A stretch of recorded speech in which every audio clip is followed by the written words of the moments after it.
എല്ലാവർക്കും നമസ്കാരം. നമ്മൾ കഴിഞ്ഞ ക്ലാസ്സിൽ കേരള രാഷ്ട്രീയം എന്ന ടോപ്പിക്കിൽ കുറേ പോയിന്റുകൾ പഠിച്ചു അല്ലേ? കുറേ ഒറ്റ പോയിന്റുകളായിട്ട് പഠിച്ചു. ഇന്ന് നമ്മൾ പഠിക്കാൻ പോകുന്നത് ഐക്യ കേരള പ്രസ്ഥാനം. ഒന്നാം നിയമസഭ നിലവിൽ വരുന്നതിന് മുൻപുള്ളൊരു ടോപ്പിക്കാണ് ഐക്യ കേരള പ്രസ്ഥാനം. ഐക്യ കേരളം നിലവിൽ വന്ന ആ കാലഘട്ടം വരെയുള്ള പ്രധാനപ്പെട്ട സമ്മേളനങ്ങളും ആ സമ്മേളനങ്ങൾക്ക് അധ്യക്ഷത വഹിച്ചത് ആരൊക്കെയാണെന്നാണ് നമ്മൾ പഠിക്കുന്നത്. അപ്പോൾ നോക്കാം. മലയാളം സംസാരിക്കുന്നവർക്ക് വേണ്ടിയിട്ട് ഒരു ഏകീകൃത സംസ്ഥാനം രൂപീകരിക്കാൻ വേണ്ട സമ്മേളനമാണ് അഖില കേരള രാഷ്ട്രീയ സമ്മേളനം. മലയാളം സംസാരിക്കുന്നവർക്ക് വേണ്ടിയിട്ട് ഒരു ഏകീകൃത സംസ്ഥാനം രൂപീകരിക്കണമെന്ന ഒരു ലക്ഷ്യത്തോടു കൂടി നടന്ന സമ്മേളനമാണ് അഖില കേരള രാഷ്ട്രീയ സമ്മേളനം. ഈ സമ്മേളനം നടന്നത് 1921 ഒറ്റപ്പാലത്ത് വെച്ചിട്ടാണ്. എന്ത് ലക്ഷ്യത്തോടു കൂടിയാണ്? മലയാളം സംസാരിക്കുന്നവർക്ക് വേണ്ടി ഒരു ഏകീകൃത സംസ്ഥാനം വേണമെന്ന ലക്ഷ്യത്തോടു കൂടി. അപ്പോൾ 1921 ഒറ്റപ്പാലത്ത് നടന്ന അഖില കേരള രാഷ്ട്രീയ സമ്മേളനത്തിന് അധ്യക്ഷനായിരുന്നത് ടി പ്രകാശമായിരുന്നു. ടി പ്രകാശം, അദ്ദേഹം ആന്ധ്ര കേസരി എന്നറിയപ്പെടുന്ന വ്യക്തിയാണ്. ആന്ധ്ര കേസരി ടി പ്രകാശമായിരുന്നു 1921 നടന്ന ഒറ്റപ്പാലത്ത് വെച്ച് നടന്ന അഖില കേരള രാഷ്ട്രീയ സമ്മേളനത്തിലെ അധ്യക്ഷനായിരുന്നത്. ഈ ടി പ്രകാശം ഭാഷാടിസ്ഥാനത്തിൽ നിലവിൽ വന്ന ആദ്യ സംസ്ഥാനം ഏതാണ്? ഇന്ത്യയിൽ ആന്ധ്രയാണ്. എല്ലാവർക്കും അറിയാവുന്ന പോയിന്റാണ് അല്ലേ? 1953 ഒക്ടോബർ 1 ആന്ധ്ര സംസ്ഥാനം നിലവിൽ വന്നപ്പോൾ ആ സംസ്ഥാനത്തിന്റെ മുഖ്യമന്ത്രിയായിരുന്നത് ടി പ്രകാശമായിരുന്നു. അപ്പൊ ടി പ്രകാശം 1921 ഒറ്റപ്പാലത്ത് നടന്ന അഖില കേരള രാഷ്ട്രീയ സമ്മേളനത്തിന്റെ അധ്യക്ഷനായിരുന്നു. അദ്ദേഹം എന്ത് പേരിൽ അറിയപ്പെടുന്നത്? ആന്ധ്ര കേസരി എന്നറിയപ്പെടുന്ന വ്യക്തിയാണ് ടി പ്രകാശം. നെക്സ്റ്റ്, കേരളത്തിന്റെ എല്ലാ ഭാഗത്തു നിന്നുമുള്ള പ്രതിനിധികൾ പങ്കെടുത്ത ആദ്യ സമ്മേളനവും അഖില കേരള രാഷ്ട്രീയ സമ്മേളനമാണ്. കേരളത്തിന്റെ എല്ലാ ഭാഗത്തു നിന്നുമുള്ള പ്രതിനിധികൾ പങ്കെടുത്ത ആദ്യ സമ്മേളനം ഏതാണ്? അഖില കേരള രാഷ്ട്രീയ സമ്മേളനമാണ്. 1921 ഒറ്റപ്പാലത്ത് വെച്ച് നടന്ന അഖില കേരള രാഷ്ട്രീയ സമ്മേളനത്തിലാണ് കേരളത്തിന്റെ എല്ലാ ഭാഗത്തു നിന്നുള്ള പ്രതിനിധികൾ ആദ്യമായിട്ട് പങ്കെടുത്തത്. നെക്സ്റ്റ്, 1923 പാലക്കാട് വെച്ച് നടന്ന രണ്ടാം കോൺഗ്രസ് സമ്മേളനത്തിന്റെ അധ്യക്ഷ സരോജിനി നായിഡു ആയിരുന്നു. 1923 പാലക്കാട് വെച്ച് നടന്ന രണ്ടാം കോൺഗ്രസ് സമ്മേളനത്തിന്റെ അധ്യക്ഷ ആരായിരുന്നു? സരോജിനി നായിഡു ആയിരുന്നു. അവിടെ ഇത്രയും പഠിക്കാനേ ഉള്ളൂ. ആരാണ്?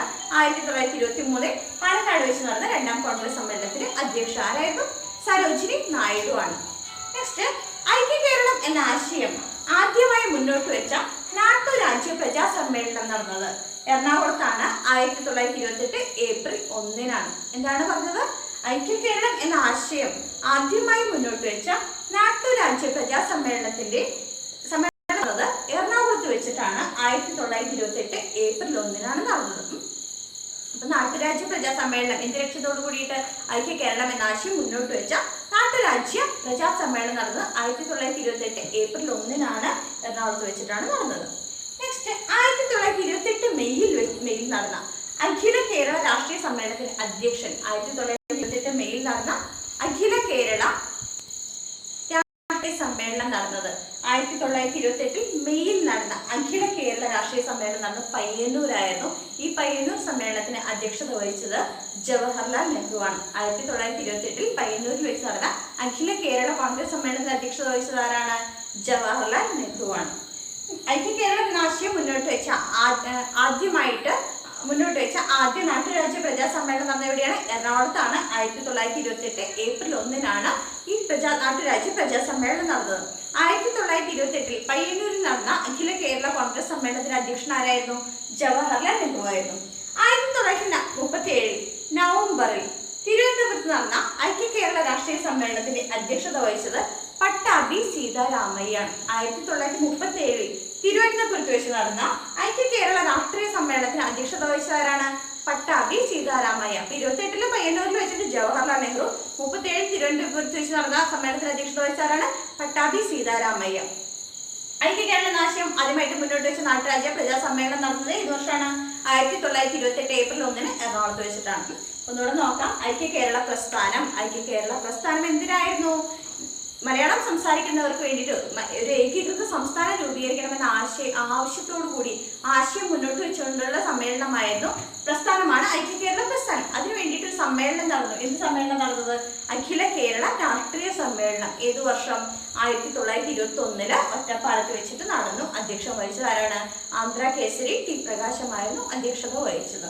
എല്ലാ ഭാഗത്തെയും, കേരളത്തിലെ എല്ലാ ഭാഗത്തെയും പ്രതിനിധികൾ പങ്കെടുത്ത ആദ്യ സമ്മേളനമായിരുന്നു ഈ അഖില കേരള രാഷ്ട്രീയ സമ്മേളനം. ഒറ്റപ്പാലത്ത് വെച്ച് നടന്ന അഖില കേരള രാഷ്ട്രീയ സമ്മേളനത്തിലാണ് കേരളത്തിലെ എല്ലാ ഭാഗത്തു നിന്നുമുള്ള പ്രതിനിധികൾ ആദ്യമായിട്ട് പങ്കെടുത്തത്. 1923 പാലക്കാട് വെച്ച് നടന്ന രണ്ടാം കോൺഗ്രസ് സമ്മേളനത്തിൽ അധ്യക്ഷത വഹിച്ച ആരാണ്? സരോജിനി നായിഡു ആണ് 1923 പാലക്കാട് വെച്ച് നടന്ന രണ്ടാം കോൺഗ്രസ് സമ്മേളനത്തിന് അധ്യക്ഷത വഹിച്ചത്. ഐക്യകേരളം എന്ന ആശയം മുന്നോട്ട് വെച്ച ആദ്യ നാട്ടുരാജ്യ പ്രജാ സമ്മേളനം നടന്നത് എറണാകുളത്താണ്. 1928 ഏപ്രിൽ 1 നടന്നത്. 1928 മെയ്യില് അഖില കേരള രാഷ്ട്രീയ സമ്മേളനം നടന്നത് പയ്യന്നൂരാണ്. അധ്യക്ഷനാരായിരുന്നു? ജവഹർലാൽ നെഹ്റു. 1937 തിരുവനന്തപുരത്ത് വെച്ച് നടന്ന ഐക്യ കേരള രാഷ്ട്രീയ സമ്മേളനത്തിന് അധ്യക്ഷത വഹിച്ചതാരാണ്? പട്ടാഭി സീതാരാമയ്യ. അപ്പൊ കുറെ മീറ്റിങ്ങുകള്, അതിന്റെ അധ്യക്ഷന്മാര്, അതാണ് ഇവിടെ പ്രധാനമായിട്ടും പഠിക്കുന്നത്. ഇത്രയും കാര്യങ്ങൾ മനസ്സിലായെന്ന് കരുതുന്നു. നമുക്ക് അടുത്ത പോയിന്റുകൾ നോക്കാം. ഐക്യ കേരള പ്രസ്ഥാനം ശക്തമാക്കാൻ രൂപീകരിച്ച KPCC ഉപസമിതിയുടെ അധ്യക്ഷനായി തെരഞ്ഞെടുക്കപ്പെട്ടത് KP കേശവ മേനോനാണ്. എന്താ പറഞ്ഞത്? ഐക്യ കേരള പ്രസ്ഥാനം ശക്തമാക്കാൻ രൂപീകരിച്ച KPCC ഉപസമിതിയുടെ അധ്യക്ഷനായിട്ട് തെരഞ്ഞെടുക്കപ്പെട്ടതാരാണ്? KP കേശവ മേനോനാണ്. 1946 ചെറുതുരുത്തിയിലാണ് ഇങ്ങനൊരു ഉപസമിതി രൂപീകരിച്ചത്. 46 ചെറുതുരുത്തിയിൽ വെച്ചിട്ടാണ് KPCC ഉപസമിതി രൂപീകരിച്ചത്. അതിന്റെ അധ്യക്ഷനാരായിരുന്നു? KP കേശവ മേനോനാണ്. ഈ ഉപസമിതിയുടെ നിർദ്ദേശപ്രകാരം 1947 ഏപ്രിലില് തൃശ്ശൂരില് ആദ്യ സമ്മേളനം നടന്നു. ഉപസമിതിയുടെ നിർദ്ദേശപ്രകാരം ഐക്യ കേരള സമ്മേളനം നടന്ന വർഷം ഏതാണ്? 1947 ഏപ്രിലാണ് തൃശ്ശൂരിലാണ് ഈ സമ്മേളനം നടന്നത്. അപ്പൊ എന്താണ്? ഐക്യ കേരള പ്രസ്ഥാനം ശക്തമാക്കാൻ വേണ്ടിയിട്ട് ഒരു KPCC ഉപസമിതി രൂപീകരിച്ചു. ആ സമിതിയുടെ അധ്യക്ഷൻ KP കേശവ മേനോനായിരുന്നു. ഈ സമിതിയുടെ നിർദ്ദേശപ്രകാരം ഐക്യ കേരള സമ്മേളനം നടന്ന വർഷം 1947 ഏപ്രിലാണ് തൃശ്ശൂർ ജില്ലയിൽ വെച്ചിട്ടാണ് നടന്നത്. ആ സമ്മേളനത്തിന്റെ പ്രസിഡന്റ് ആയിരുന്നത്, അധ്യക്ഷനായിരുന്നത് K കേളപ്പനാണ്. സെക്രട്ടറി ഈ സമ്മേളനത്തിൽ പ്രമേയം അവതരിപ്പിച്ചത് E മൊയ്തു മൗലവിയാണ്. ഇപ്പൊ KPCC ഉപസമിതിയുടെ നിർദ്ദേശപ്രകാരം ഐക്യ കേരള സമ്മേളനം നടന്ന എവിടെയാണ്? തൃശ്ശൂർ ജില്ലയിലാണ്. ആ സമ്മേളനത്തിൽ അധ്യക്ഷത വഹിച്ചതാരാണ്? K കേളപ്പനാണ്. ഈ സമ്മേളനത്തിൽ പ്രമേയം അവതരിപ്പിച്ച വ്യക്തിയാണ് E മൊയ്തു മൗലവി. ആരാണ്? E മൊയ്തു മൗലവിയാണ് ഈ സമ്മേളനത്തിൽ പ്രമേയം അവതരിപ്പിച്ചത്. ഇത്രയും മനസ്സിലായോ? എന്താ പറഞ്ഞത്? ഐക്യ കേരള പ്രസ്ഥാനം ശക്തമാക്കാൻ വേണ്ടി KPCC ഉപസമിതി രൂപീകരിച്ച ഐക്യ കേരള പ്രസ്ഥാനം ശക്തമാക്കാൻ രൂപീകരിച്ച KPCC ഉപസമിതിയുടെ അധ്യക്ഷനായിരുന്ന ആരാണ്? KP കേശവ മേനോനാണ്. 1946 ചെറുതുരുത്തിയിലാണ് ഇങ്ങനെ ഉപസമിതി രൂപീകരിച്ചത്. ഈ ഉപസമിതിയുടെ നിർദ്ദേശപ്രകാരം ഐക്യ കേരള സമ്മേളനം നടന്നു 1947 ഏപ്രിലില് തൃശ്ശൂർ ജില്ലയില്. ആ സമ്മേളനത്തിന് അധ്യക്ഷനാരായിരുന്നു? K കേളപ്പനായിരുന്നു. ഈ സമ്മേളനത്തിൽ പ്രമേയം അവതരിപ്പിച്ചാരാണ്? E മൊയ്തു മൗലവിയാണ്. നെക്സ്റ്റ് എന്താ പറയുന്നത്? 1948 ഫെബ്രുവരിയില് ആലുവയിൽ നടന്ന ഐക്യ കേരള പ്രസ്ഥാനത്തിന് ആലുവയിൽ വെച്ച് നടന്ന സമ്മേളനത്തിൽ ഐക്യ കേരള പ്രസ്ഥാനത്തിന്റെ പ്രസിഡന്റായിട്ട് തെരഞ്ഞെടുക്കപ്പെട്ടത് K കേളപ്പനും സെക്രട്ടറിയായിട്ട് തെരഞ്ഞെടുക്കപ്പെട്ടത് KA ദാമോദരനുമായിരുന്നു. ഐക്യ കേരള പ്രസ്ഥാനത്തിന്റെ പ്രസിഡന്റ് ആരാണ്? K കേളപ്പനാണ്. സെക്രട്ടറി KA ദാമോദരനാണ്. ഇവരെ ഏത് സമ്മേളനത്തിൽ തെരഞ്ഞെടുത്തത്? 1948 ഫെബ്രുവരിയിൽ ആലുവയിൽ വെച്ച് നടന്ന സമ്മേളനത്തിലാണ് ഐക്യ കേരള പ്രസ്ഥാനത്തിന്റെ പ്രസിഡന്റായിട്ട് K കേളപ്പനെയും സെക്രട്ടറിയായിട്ട് KA ദാമോദരനെയും തെരഞ്ഞെടുത്തത്. അപ്പൊ ഐക്യ കേരള പ്രസ്ഥാനത്തിന്റെ പ്രസിഡന്റ് ആരാണ്? K കേളപ്പനും സെക്രട്ടറി KA ദാമോദരനുമാണ്. ഏത് സമ്മേളനത്തിൽ വെച്ച് തെരഞ്ഞെടുത്തു? 1948 ഫെബ്രുവരിയിൽ ആലുവയിൽ വെച്ച് നടന്ന സമ്മേളനത്തിലാണ് പ്രസിഡന്റായിട്ട് K കേളപ്പനെയും സെക്രട്ടറിയായിട്ട് KA ദാമോദരനെയും തെരഞ്ഞെടുത്തത്. ഐക്യ കേരള പ്രസ്ഥാനത്തിന്റെ president K Kelappan, secretary KA Damodaran. ഐക്യ കേരള പ്രസ്ഥാനം ശക്തമാക്കാൻ വേണ്ടിയിട്ട് KPCC ഉപസമിതി രൂപീകൃതമായ KPCC ഉപസമിതിയുടെ അധ്യക്ഷനാണ് KP കേശവ മേനോൻ. 1946 ചെറുതുരുത്തിയിലാണ് ഇത് രൂപീകൃതമായത്. ഈ സമിതിയുടെ നിർദ്ദേശപ്രകാരം 1947 ഏപ്രിലില് തൃശ്ശൂരില് കേരള സമ്മേളനം നടന്നു. ഈ സമ്മേളനത്തിൽ അധ്യക്ഷത വഹിച്ചത് K കേളപ്പനും ഈ സമ്മേളനത്തിൽ പ്രമേയം അവതരിപ്പിച്ച് E മൊയ്തു മൗലവിയുമാണ്. 1948 ഫെബ്രുവരിയിൽ ആലുവയിൽ വെച്ച് നടന്ന സമ്മേളനത്തിൽ ഐക്യ കേരള പ്രസ്ഥാനത്തിന്റെ പ്രസിഡന്റായിട്ട് തെരഞ്ഞെടുക്കപ്പെട്ടത് K കേളപ്പനും സെക്രട്ടറിയായിട്ട് തെരഞ്ഞെടുക്കപ്പെട്ടത് KA ദാമോദരനുമായിരുന്നു. ഇത്രയും മനസ്സിലായല്ലോ. അടുത്ത പോയിന്റുകൾ നോക്കാം. അടുത്തതാണ് 1947 തൃശ്ശൂരിൽ വെച്ച് നടന്ന ഐക്യ കേരള സമ്മേളനത്തില് ഈ ഐക്യ കേരള പ്രസ്ഥാനത്തെ അനുകൂലിച്ച് സംസാരിച്ച കൊച്ചി രാജാവാണ് രാമവർമ്മ പരീക്ഷിത് തമ്പുരാൻ. 1947 തൃശ്ശൂരിലെ ഐക്യ കേരള സമ്മേളനം നടന്നു നമ്മൾ പഠിച്ചു അല്ലെ. ഈ സമ്മേളനത്തില് ഐക്യ കേരള പ്രസ്ഥാനത്തെ അനുകൂലിച്ച് പ്രസംഗിച്ച കൊച്ചി രാജാവാരായിരുന്നു രാമവർമ്മ പരീക്ഷിത് തമ്പുരാൻ. അദ്ദേഹം കൊച്ചിയിലെ അവസാനത്തെ ഭരണാധികാരിയാണ് രാമവർമ്മ പരീക്ഷിത് തമ്പുരാൻ. അദ്ദേഹമാണ് ഐക്യ കേരള പ്രസ്ഥാനത്തെ അനുകൂലിച്ച് സംസാരിച്ചത്. കേരളവർമ്മ ഏഴാമൻ എന്നറിയപ്പെടുന്ന അദ്ദേഹമാണ്. ഐക്യ കേരള തമ്പുരാൻ എന്നറിയപ്പെടുന്നതും ആരാണ്? രാമവർമ്മ പരീക്ഷത്ത് തമ്പുരാനാണ്. കേരളവർമ്മ ഏഴാമൻ എന്നറിയപ്പെടുന്നു, ഐക്യ കേരള തമ്പുരാൻ എന്നറിയപ്പെടുന്നത് രാമവർമ്മ ഏഴാമനാണ്. എന്നാൽ മിടുക്കൻ തമ്പുരാൻ എന്നറിയപ്പെടുന്നത് രാമവർമ്മ കേരളവർമ്മ ആറാമനാണ്. 1947 തൃശ്ശൂരിൽ വെച്ച് നടന്ന ഐക്യ കേരള പ്രസ്ഥാനത്തിന്റെ സമ്മേളനത്തില് ഈ പ്രസ്ഥാനത്തെ അനുകൂലിച്ച് സംസാരിച്ച കൊച്ചിയാണ് രാമവർമ്മ പരീക്ഷത്ത് തമ്പുരാൻ. അദ്ദേഹം അറിയപ്പെടുന്ന പേര് കേരളവർമ്മ ഏഴാമൻ, ഐക്യ കേരള തമ്പുരാൻ എന്നറിയപ്പെടുന്നു അദ്ദേഹമാണ്. കേരളവർമ്മ ആറാമൻ ആണ് മിടുക്കൻ തമ്പുരാൻ എന്നറിയപ്പെടുന്നത്. കേരളവർമ്മ ആറാമനാണ് മിടുക്കൻ തമ്പുരാൻ എന്നറിയപ്പെടുന്നത്. നെക്സ്റ്റ്, തിരുക്കൊച്ചി സംസ്ഥാനത്തോട് നമ്മൾ തിരുക്കൊച്ചി സംസ്ഥാനം രൂപീകരിക്കപ്പെട്ടതൊക്കെ നമ്മൾ പഠിച്ചിരുന്നു. ഈ തിരുക്കൊച്ചി സംസ്ഥാനത്തോട് മദ്രാസ് സംസ്ഥാനത്തിലെ മലബാർ ജില്ലയും തെക്കൻ കാനറയിലെ കാസർഗോഡ് താലൂക്കും ചേർന്നതോടുകൂടി 1956 നവംബർ 1 ഐക്യ കേരളം എന്ന സ്വപ്നം യാഥാർത്ഥ്യമായി. ഐക്യ കേരളം രൂപീകൃതമായ വർഷം, അല്ലെങ്കിൽ കേരളം സംസ്ഥാനം രൂപീകൃതമായ വർഷം 1956 നവംബർ 1 നമ്മൾ പഠിച്ചു. അപ്പൊ അന്ന് തിരുക്കൊച്ചി സംസ്ഥാനം ഇവിടെ ഉണ്ടായിരുന്നു. അതുകൂടാതെ മദ്രാസ് സംസ്ഥാനത്തിന്റെ ഭാഗമായ മലബാർ ജില്ലയും ദക്ഷിണ കാനറയുടെ കർണാടകത്തിന്റെ ഭാഗമായിരുന്ന കാസർഗോഡ് താലൂക്കും ഈ തിരുക്കൊച്ചി സംസ്ഥാനത്തോടു കൂടി ചേർന്ന് 1956 നവംബർ 1 ഐക്യ കേരളം എന്ന സ്വപ്നം യാഥാർത്ഥ്യമായി. സംസ്ഥാന തലവനായ രാജപ്രമുഖന് പകരം ഗവർണർ ആസ്ഥാനം ഏറ്റെടുത്തോടുകൂടി രാജവാഴ്ചയും ഉണ്ട് പ്രത്യക്ഷമായി. അപ്പൊ സംസ്ഥാന തലവനായിട്ട് ആരായിരുന്നു? രാജപ്രമുഖരായിരുന്നു. അതിന് പകരം ആരായി? ഗവർണറായി. അതോടുകൂടി ഇവിടുന്ന് രാജവാഴ്ച അപ്രത്യക്ഷമായി. അപ്പൊ ഇത്രയും കാര്യങ്ങളാണ് നമുക്ക് ഐക്യ കേരള പ്രസ്ഥാനത്തെ പഠിക്കാനുള്ളൂ. ഇത് നമ്മൾ ഒന്നാം കേരള നിയമസഭയൊക്കെ പഠിച്ചതാണ്. അവിടെ പറയാൻ വിട്ടുപോയൊരു പോയിന്റ്, ഒരുപാട് പ്രാധാന്യമുള്ളതല്ല, ചോദിച്ചൊന്നും കണ്ടിട്ടില്ല, അതുതന്നെ ചോദിച്ചു കഴിഞ്ഞാൽ പറയേണ്ടതാണ്. കേരള നിയമസഭയിൽ ഏറ്റവും കൂടുതൽ വോട്ട് നേടി ഏറ്റവും കൂടുതൽ ഭൂരിപക്ഷത്തിൽ വിജയിച്ച പാർട്ടി ഏതാണ്? കമ്മ്യൂണിസ്റ്റ് പാർട്ടിയാണ്. EMS മന്ത്രിസഭയാണ് അധികാരത്തിലേക്കിരുന്നത് നമുക്കറിയാം.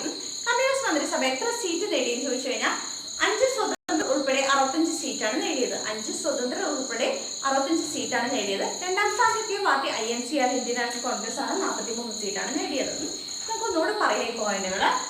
1947 തൃശ്ശൂരിൽ നടന്ന ഐക്യ കേരള സമ്മേളനത്തില് ഐക്യ കേരള പ്രസ്ഥാനത്തെ അനുകൂലിച്ച് പ്രസംഗിച്ച രാജാവാണ് രാമവർമ്മ പരീക്ഷത്ത് തമ്പുരാൻ. അദ്ദേഹം കേരളവർമ്മ ഏഴാമൻ എന്നറിയപ്പെടുന്നു.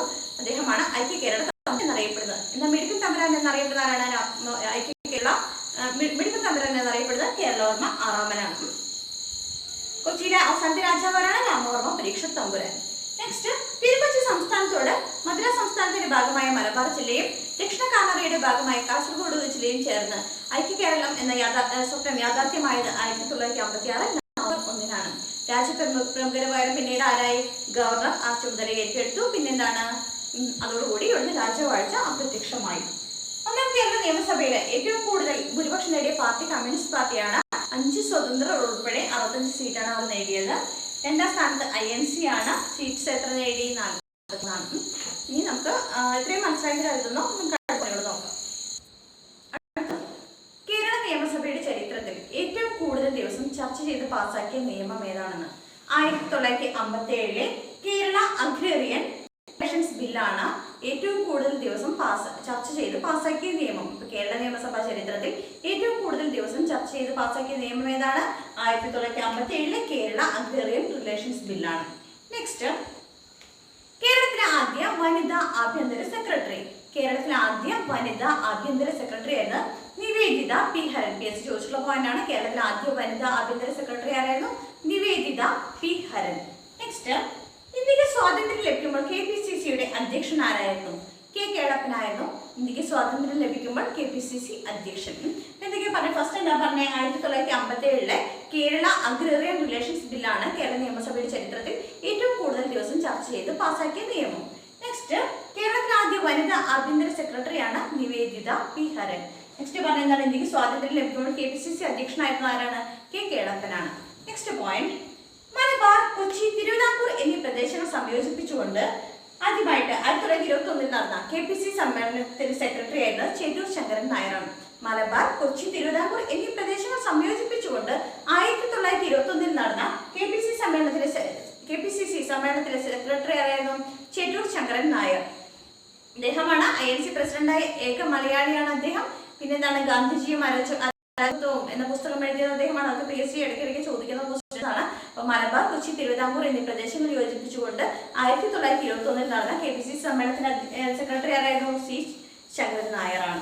നെക്സ്റ്റ്, കേരളത്തിലെ ആദ്യ മന്ത്രിസഭയ്ക്ക് സത്യപ്രതിജ്ഞ സത്യപ്രതിജ്ഞ ചൊല്ലിക്കൊടുത്തത് ആരാണെന്നും കേരളത്തിലെ ആദ്യ മന്ത്രിസഭയ്ക്ക് സത്യപ്രതിജ്ഞ ചൊല്ലിക്കൊടുത്തത് ആദ്യ ഗവർണർ ആരാണ്? ആദ്യ ഗവർണർ നമ്മൾ പഠിച്ചതാണ്, ബി രാമകൃഷ്ണ റാവു ആണ്. ഈ ഒരു ചോദ്യം PSC ചോദിച്ചിട്ടുള്ളതുകൊണ്ട് ഞാൻ പ്രത്യേകം എടുത്ത് എഴുതിയാണ്. നമ്മൾ പഠിച്ചിട്ടുണ്ട് ആദ്യ ഗവർണർമാരൊക്കെ നമ്മൾ പഠിച്ചിട്ടുള്ളതാണ്, എന്നാലും PSC ചോദിച്ചിട്ടുള്ളതുകൊണ്ട് ഇങ്ങനെ ഒരു ക്വസ്റ്റ്യൻ നമ്മൾ നോട്ട് ചെയ്തതാണ്. കേരളത്തിലെ ആദ്യ മന്ത്രിസഭയ്ക്ക് സത്യപ്രതിജ്ഞ ചൊല്ലിക്കൊടുത്ത ഗവർണർ ആരാണ്? ബി രാമകൃഷ്ണ റാവു ആണ്. അപ്പോൾ അവിടെ കൺഫ്യൂഷൻ വരേണ്ട, ആക്ടിംഗ് ഗവർണർ അല്ല, ആക്ച്വൽ ഗവർണർ ആണ്, ആദ്യത്തെ ഗവർണറാണ് സത്യപ്രതിജ്ഞ ചൊല്ലിക്കൊടുത്തത്.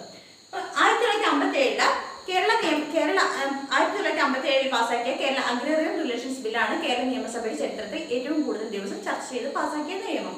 നെക്സ്റ്റ്, കേരളത്തിലെ ആദ്യ വനിതാ ആഭ്യന്തര സെക്രട്ടറിയാണ് നിവേദിത പി ഹരൻ. അടുത്തത്, ഇന്ത്യക്ക് സ്വാതന്ത്ര്യം ലഭിക്കുമ്പോൾ KPCC അധ്യക്ഷനായിരുന്നത് K കേളപ്പനാണ്. മലബാർ, കൊച്ചി, തിരുവിതാംകൂർ പ്രദേശങ്ങൾ യോജിപ്പിച്ചുകൊണ്ട് 1921 KPCC സമ്മേളനം നടന്നപ്പോൾ സെക്രട്ടറി ആരായിരുന്നു? സി ശങ്കരൻ നായർ ആയിരുന്നു. നെക്സ്റ്റ്, കേരളത്തിലെ ആദ്യ മന്ത്രിസഭയ്ക്ക് സത്യപ്രതിജ്ഞ ചൊല്ലിക്കൊടുത്ത ഗവർണറാണ് ബി രാമകൃഷ്ണ റാവു. ഇത്രയും കാര്യങ്ങൾ മനസ്സിലായെന്ന് കരുതുന്നു. നമുക്ക് ബാക്കിയുള്ള പോയിന്റുകൾ അടുത്ത സെഷനിൽ പഠിക്കാം.